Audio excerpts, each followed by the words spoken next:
Two different couples, same retirement plan, same health insurance company, same plan, same coverage, same doctors. One of these two couples pays over $28,000 a year for their health care before Medicare. The other couple pays under $5,000. Same plan, $23,000 difference, and it has nothing to do with their age, their health, or which plan they chose. It comes down to one number, a number most people have never even heard of before they hit retirement, and by then it's too late to do anything about it. Now, to be clear, this video is about the years before Medicare. If you're retiring and you're between the ages of 62 and 65, this is your window. What you do here determines what you'll pay, and the difference between getting it right and getting it wrong can amount to tens of thousands of dollars. I've worked with a lot of people in this exact situation, and what I've found over the years is that this isn't really a healthcare decision, this is a financial decision. And your decision surrounding where your retirement income comes from ultimately determines how much you're going to pay for coverage. Today, I want to tell you exactly what that number is, how it works, what goes toward it, and show you a strategy you can use to potentially cut your healthcare bill in half before Medicare kicks in. And if at any point you want to see how all this applies to your own situation, there's a link in the description to this video. Feel free to book a call with my team. We talk about this stuff all day, every day. Now, to get us started, I want us to go over a hypothetical scenario here. Let's say we have two people, Jim and Carol. They're both 62 years old and they're planning to retire this year. Jim had a nice career in corporate finance where he spent 22 years. Carol worked as a school administrator for 22 years. They have about $1.6 million saved. They have $1.1 million across a couple of different traditional IRAs, $280,000 in Roth IRAs, and $220,000 in taxable brokerage accounts. They own a house that's paid off. They're expecting $3,200 a month in total Social Security benefits if they file at 62, and they want to spend $95,000 a year. So Jim and Carol started looking at their retirement. They realized they weren't going to have any healthcare coverage between the ages of 62 when they retire and 65 when Medicare kicks in. So they decided to go to healthcare.gov. They would go to their state marketplace healthcare exchange, punch in some numbers and see what might be available. So they open their laptop, they do that, and their eyes dropped out of their head because they were so shocked at what the monthly premiums would be. Most people assume that if you retire before 65 when you become eligible for Medicare, that your healthcare costs are just fixed. You go out there, you get a plan, you get a quote, you pay the premium, that's it. No more, no less. It's a little bit more complex than that. When you're 62, in Jim and Carol's case, and you go out to obtain private health care before you enroll in Medicare, you have two options. You can reach out to a health insurance broker and have them look around at what's available in the area and show you some different plans and quote them, or you can go through your state marketplace exchange, which was set up as a result of the Affordable Care Act a few years ago. If you use the latter, which is the way that the majority of people in this situation obtain health care, well, you might qualify for what are called premium subsidies. You log on, you enter some personal information, you're taken to a list of the available plans in your area. The cost is what it is. The catch is that the government might subsidize some of the cost of those premiums and actually pay some of those premiums for you. So these subsidies, which impact the amount that you pay out of pocket for your health care, depend on your income. The lower your income, the less you pay for health care, the larger the subsidy coming from the federal government. The larger your income, the more income that you have, the more you're supposed to pay for health care, the less the subsidy coming from the government. So your income is what determines the amount of subsidies that you get. The catch here is that from 2021 through 2025, there was a temporary enhancement of these premium subsidies. Basically, the government agreed to kick in a little bit more money for healthcare premium subsidies as a result of COVID. This was passed in 2020, I believe, again, the Inflation Reduction Act, and part of this was to give constituents across the United States a little bit more wiggle room with their personal finances. So the amount of the subsidy that you get from the government is based on your income relative to the federal poverty line. Before the Inflation Reduction Act of 2020, if your income was above 400% of the federal poverty line, you didn't get any subsidy at all. And you just paid whatever the going rate was for the health plan of your choice when you got it through the exchange. Well, part of the enhancement of these subsidies as a result of the Inflation Reduction Act was to offer subsidies to even people making more than 400% of the federal poverty line in terms of annual income. And that enhanced subsidy went away at the end of 2025. The federal poverty line is based on the state where you live and the number of people in your household. Now, I live in California, and in California, a household with one individual has a federal poverty line of $15,960 this year in 2026. A household with two people, so a couple, the federal poverty line is $21,640. And for a home of four, a family of four, it's $33,000. That means this 400% threshold that we're talking about for a household of one, your limit is $63,840 per year. For a household of two, $86,560. For a household of four, $132,000 this year. Now, the expiration of the enhanced subsidies from the Inflation Reduction Act have really profound impacts on people like Jim and Carol. Last year, your expected contribution toward healthcare as a result of these enhancements was limited to 8.5% of your income. So let's say that Jim and Carol had income just barely above that 400% threshold, and their income was $86,561. Well, 8.5% of that expressed monthly, so if you take 8.5% of that number, you divide it by 12, that's only about $613 per month that they would have had to pay for healthcare, regardless of the cost of the plan. Well, now fast forward to 2026. If they're even a dollar over that 400% threshold,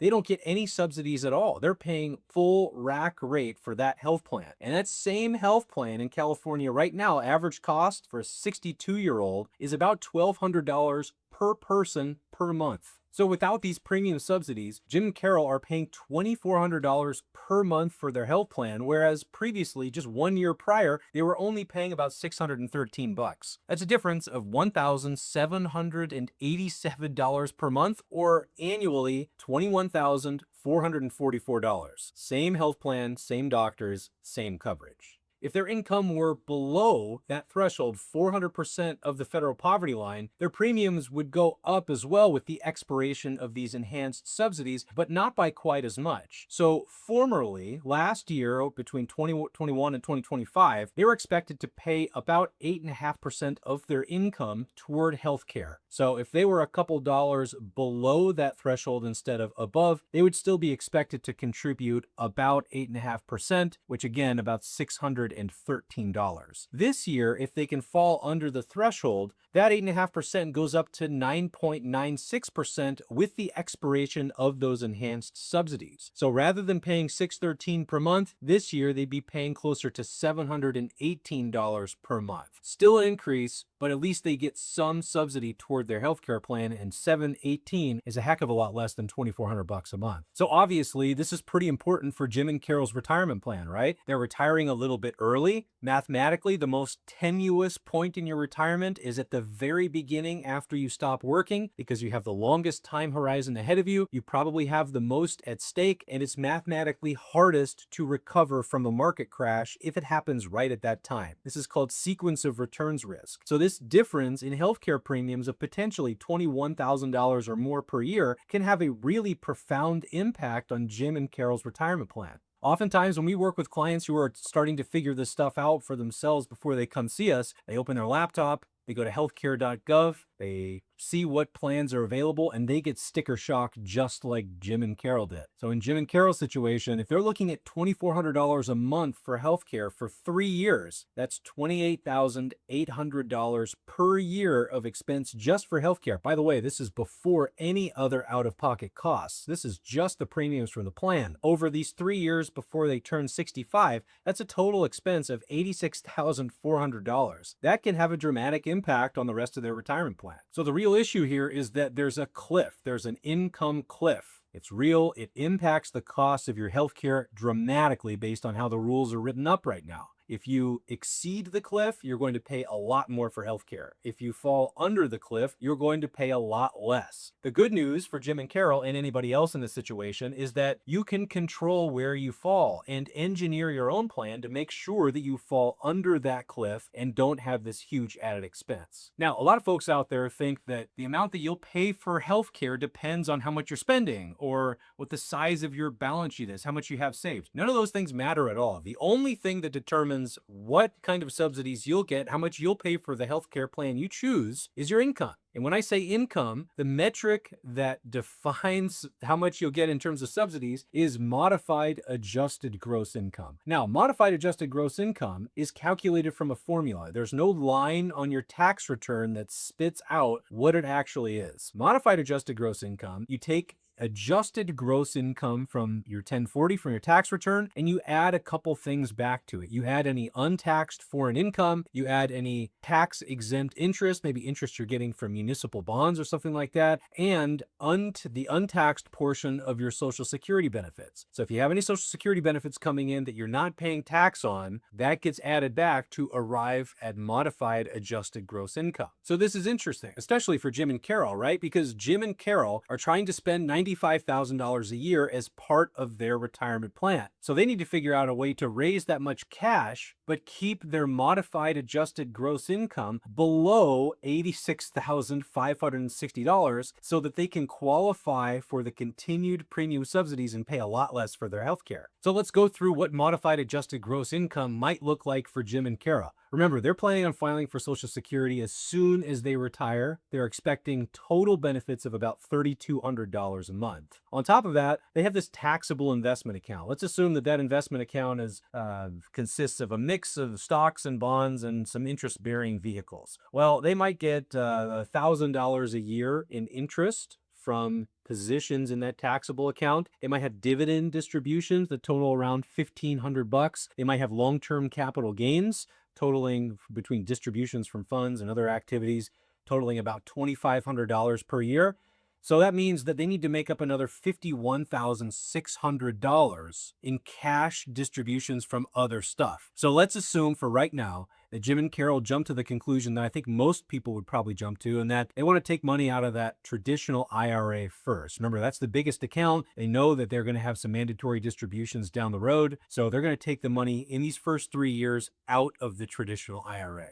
So between the Social Security, the little bit of cash raised in their taxable account or generated in their taxable account and their distributions from their IRA, they're meeting their cash spending needs. But it also means that every penny coming out of that IRA is added to their modified adjusted gross income. It's all taxable income. And when we add the numbers up and do a projection on it, their modified adjusted gross income comes in at $89,240, which is precisely 412% of the federal poverty line this year. Remember, if you land at 400% of the federal poverty line or greater, no premium subsidies at all. And in this case, Jim and Carol would be stuck paying the full rack rate for their health insurance, $2,400 per month between the two of them. Now, there's a couple things that tend to throw people off in practice. Number one, Jim and Carol have this taxable investment account. That taxable account is probably going to throw off some dividends and capital gains and interest, even if Jim and Carol don't touch it at all. Remember, a taxable investment account, you get a 1099 for every year. You're expected to pay tax on that stuff every single year as dividends are paid, interest accumulates, and so on and so forth. Even if you just reinvest the proceeds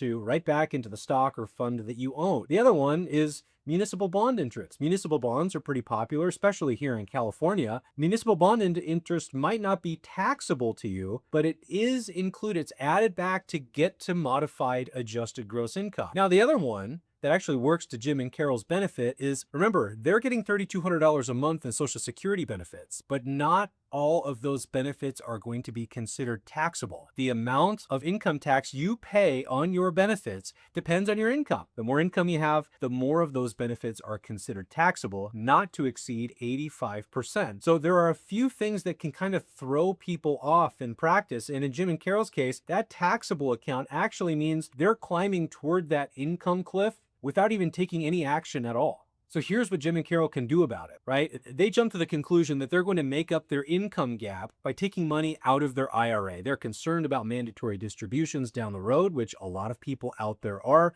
They figure, hey, we're going to distribute from that account first. And the result is that their modified adjusted gross income goes over the cliff. They receive no premium subsidies and therefore have to pay $1,200 a month each for their health care between ages 62 and 65. That's $28,800 a year for a total of over $86,000 of healthcare expenses paid just for the premiums, not including out-of-pocket costs, in the 3-year period before they enroll in Medicare. So there's a couple things that Jim and Carol can do about it. Number one, they don't need to take distributions from the IRA yet. They can use one of their other accounts, and they might want to explore taking money out of the taxable account first. Now, let's assume that they continue on down the path of filing for Social Security at 62 like they planned. They have their $95,000 annual spending need. The $3,200 a month in Social Security is going to kick in at 62. That'll offset some of that need. They're going to have maybe $5,000 coming in from the taxable account, even if they don't touch it or take money out of it. Let's assume that they sell some of the investments inside of that taxable account in order to make up the income gap instead of taking money out of the IRA. When they do that, they sell investments in the taxable account. They're probably going to have to pay long-term capital gains taxes depending on how those investments have done. In this situation, let's assume that Carol received an inheritance 5 years ago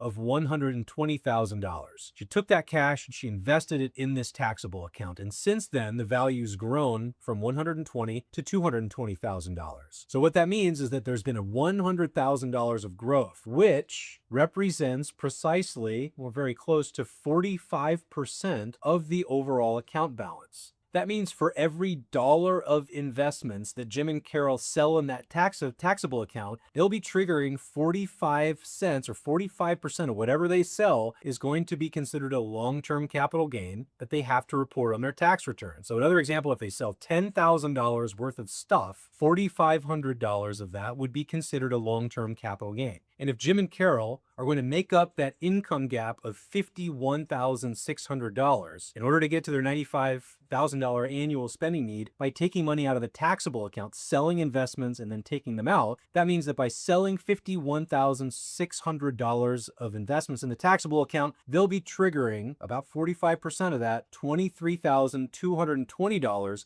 in long-term capital gains. That's going to reduce their tax bill. When they took the $51,600 out of the IRA, every penny was added toward their tax bill, pushing them closer to that cliff. If they sell the assets in the investment account instead, all they're doing is triggering $23,220 of long-term capital gains. When we update their tax projection reflecting this change, no IRA distributions, sales in the investment accounts, $23,220 of long-term capital gains instead, the result is that they find themselves in the 10% tax bracket for the year. And those long-term gains actually qualify at the 0% federal tax bracket. There's a 0% long-term capital gains tax bracket if your income is below certain thresholds, and in this case, they would qualify. It also means that their modified adjusted gross income comes in at 172% of the poverty line, or just a hair above $37,000. That's important because the farther below 400% of the poverty line you get, the less of your adjusted gross income you're expected to contribute. And at that level, 172% of the federal poverty line, Jim and Carol's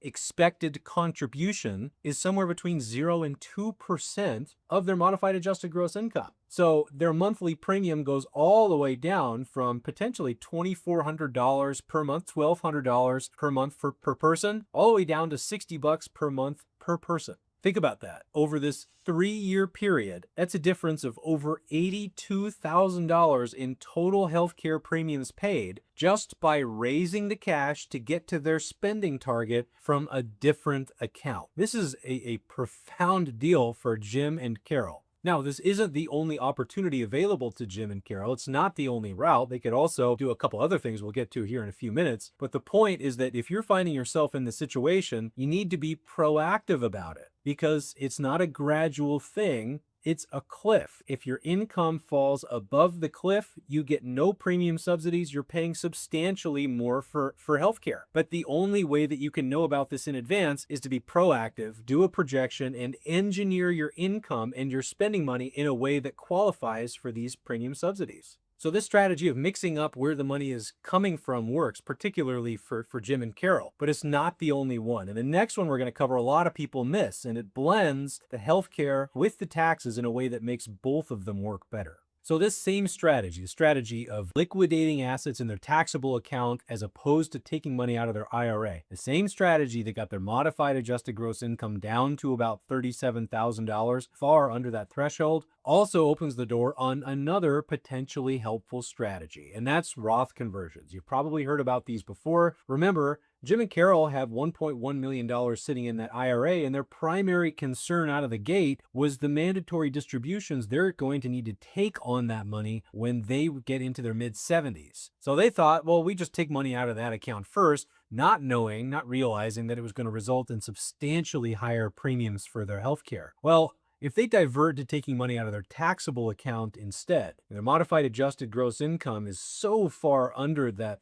400% of the poverty line threshold and all the way down to 37,000, well, they have a new window of opportunity. It may actually make some sense to turn around and convert some of that money in the IRA to their Roth account. Definitely not all of it, maybe not a whole lot of it, but at least some to make up that window. Because mandatory distributions will be an issue for them down the road, but it's probably not as important as reducing their healthcare premiums in the next 3 years. So if they stick with that plan to file for Social Security at 62, right when they retire, well, they'll have a little bit of a window to do these conversions. And when we tinker around with our tax projection to figure out how much might make sense, a reasonable estimate might be around $25,000. And this is what that update to the tax projection looks like. So if Jim and Carol divert their strategy, then they're going to find themselves well under that 400% threshold and have pretty substantial premium subsidies reducing their healthcare costs. But they also have room for some Roth conversions. And when we tinker around with the tax projection and see, well, how much room do they have before they start to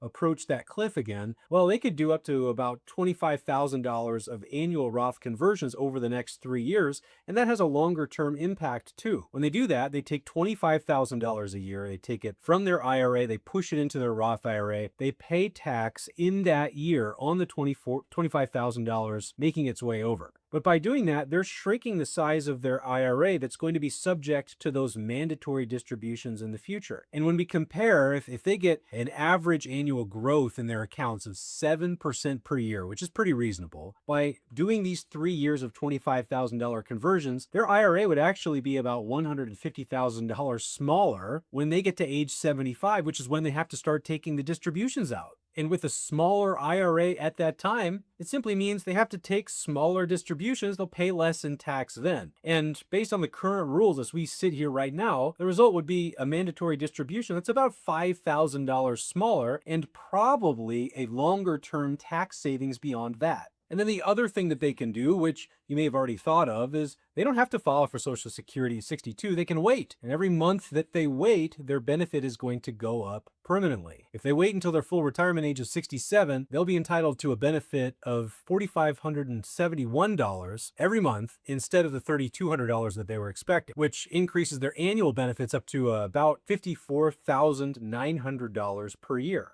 Now, if they go this route, they're increasing their Social Security benefits later, but they also create a little bit more room under the cliff between ages 62 and 65. So, of course, they would have to make up that income gap, that cash spending gap, by taking more money out of the taxable accounts. But when we run the numbers on this through the tax projection, by my math, they could convert a little bit more to their Roth in these first few years. And instead of going up to $25,000, they could go all the way up to $37,500 of Roth conversions for these 3 years and still have a couple $1,000s of wiggle room before jumping over that cliff that we've been talking about. The more that they Roth convert, the smaller the size of their IRA when they hit 75, and the smaller the mandatory distributions at that time. So under the original plan, if they file at 62 and they take the money out of the taxable account without doing the conversions, they'll have a mandatory distribution in age 75 based on our growth assumptions of about $100,000 per year. If they do the $25,000 Roth conversions, they're shrinking the IRA. The mandatory distribution goes down by about $5,000 to $95,000 in that first year. And if instead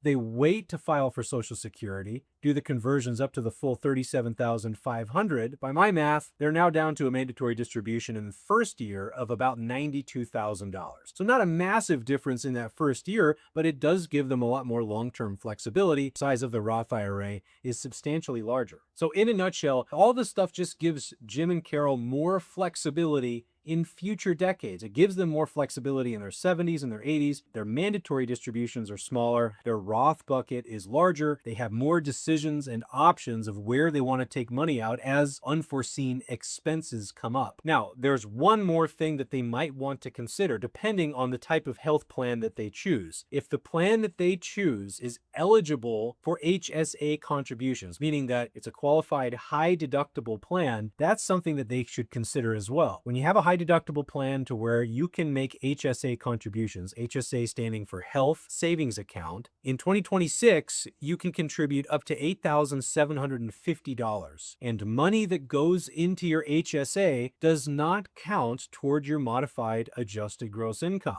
To get to modified adjusted gross income, remember, we take your adjusted gross income, you add up all your dividends, interest, wages, distributions from IRAs and all that. Then we make some adjustments to them before we arrive at adjusted gross income, which is part of modified adjusted gross income. Well, any HSA contributions are part of those adjustments. So for Jim and Carol, if they had an HSA eligible plan, they could contribute up to $8,750 this year, which again gives them more room to tinker around with regard to Roth conversions or some other tax strategy that we don't even have time to talk about in this video today. So let's put the full picture together and show what Jim and Carol's actual healthcare costs will look like over these gap years with one or more of these strategies in place. But first, if you're watching this and starting to see how many moving pieces there really are, the modified adjusted gross income calculation, the withdrawal sequencing, the Roth conversions, the selection of your healthcare plan, and how all this stuff impacts the amount you'll pay for that healthcare plan, this is the stuff my team and I do all day, every day. There's a link in the description. Feel free to click it and book a call with us. We're happy to go over your personal situation back to front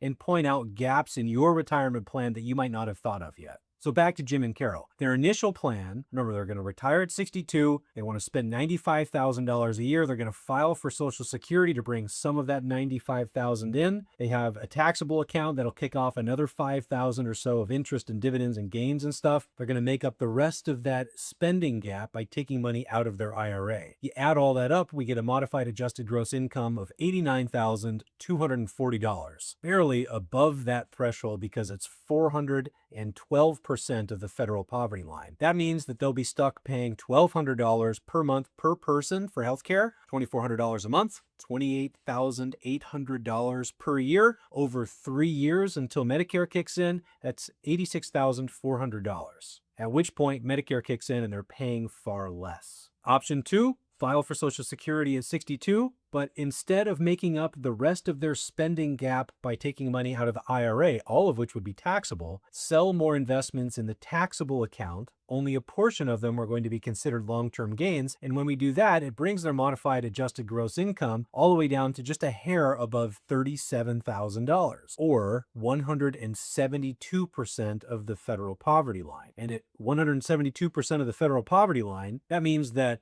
they're only paying about $60 per month per person for healthcare instead of the $1,200. That's $120 a month all in, or a total of about $4,320 over this 3-year time span until Medicare kicks in and they enroll in that instead. And then we've got the maxed out strategy to where Jim and Carol wait to file for Social Security until 67. They lock in a larger benefit long term, give themselves some more wiggle room in these first 3 years. They take money out of their taxable account first to minimize the tax impact, and they do Roth conversions with the space they have, and they even create more space by making a maximum HSA contribution of $8,750 for each of these first 3 years. Well, you add all that up, their modified adjusted gross income in each of these years comes in at $82,750. That makes their healthcare premiums about $350 a month. Granted, more than the $60 a month we were just talking about, but it enables them to do $46,000 a year of Roth conversions. That lightens their load with regard to mandatory distributions down the road, and over the next couple decades will probably save them some money with regard to lifetime tax liability.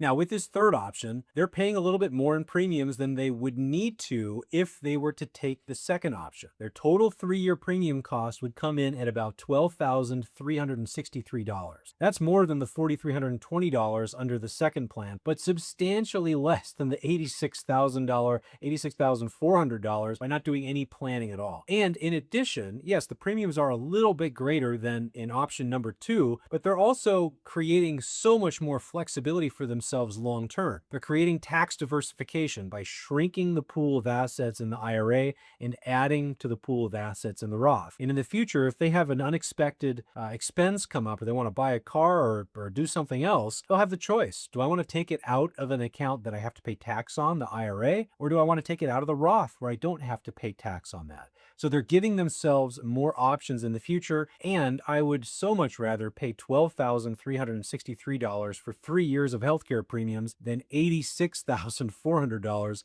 just by doing a little bit of advanced planning. So here's the framework that I want you to walk away with from this video. We have the opportunity to engineer our income and our taxes around our healthcare needs a little bit. And this is especially important if we're going to retire before age 65. What we need to do first, the first step in this framework, is just to project what your modified adjusted gross income is going to be. Take your initial plan and just project it out. And then identify the sources of income that you can control and the sources that you can't. The third step after that is figure out how you're going to meet your spending needs, your spending plan, and tinker with the controllable sources to try to get yourselves under some of these limits and maximize the healthcare premium subsidies that the government's going to give you. Again, if you're retiring before 65, getting health coverage through the marketplace. And then finally, if you have so many controllable sources of income and can engineer it in a way to where you're way below those poverty, the 400% threshold, well, you might want to think about some Roth conversions to get yourself a little bit closer to that threshold to set future you up for long-term success and to give you a lot of options way down the road in your 70s, 80s, and beyond. So the bottom line is this: healthcare before the age of 65 is not so much a healthcare decision as it is a financial decision. Same coverage, same plan, same doctors. The difference between paying more than $28,000 per year and paying less than $5,000 per year. And it's just based on a number that you get to by adding up a few lines on your tax return, many of which are controllable. Jim and Carol went from their eyes popping out of their head from sticker shock at paying potentially $1,200 per month per person for healthcare to coordinating things in a way to where they'll pay more like $350 a month for the next 3 years. Now, the premium subsidies from the Affordable Care Act that we've been talking about, they're important, but they are only part of the picture. Because when you go to enroll in Medicare, the decisions that you're making now with your income are quietly influencing the premiums that you'll pay for Medicare when you turn 65 and beyond. And they're done through a little mechanism called IRMA. I walk through exactly what that is and what to do about it in this next video here. If you're within 2 years of Medicare, I would watch that one next.